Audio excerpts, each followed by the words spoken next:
ماذا لو أتيحت لك الفرصة لتغادر حدود الزمان والمكان وتعيش بين العصور في الماضي أو المستقبل، وترى كل هذا كأنه حقيقي جدا؟ صباح أمس اكتشفت إحدى بعثاتنا الأثرية كهفاً في جنوب المكسيك به رسومات وكتابات باللغة العربية متضمنة مذكرات خاصة بفريق رحلة الزمكان. وبعد التحقق منها وفحصها بالكربون المشع تأكد لنا بأنها كتبت في العصر الجوارسي، أي منذ 60 مليون سنة. سيادة الرئيس، هل تقصد بأن البروفيسور سليم ومن معه ذهبوا إلى عصر الديناصورات وتركوا لنا رسائل تخبرنا ماذا حدث معهم في هذا الزمن الخطير من رحلتهم في الزمكان؟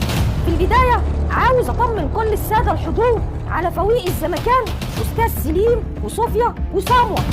نحن نعلم بأن أي تغير في الخط الزمني من الممكن أن ينتج عنه تأثير الفراشة ويتسبب في دمار المجرى الزمني بالكامل. عارف النظرية دي بس ما اختبرناهاش لسه، لأننا لسه أول مرة نمر بتجربة الانتقال بالزمن، بس الأكيد إن الزمن ليه طريقته الخاصة في معالجة الأمور، والدليل إننا موجودين هنا دلوقتي بنناقش النظرية دي.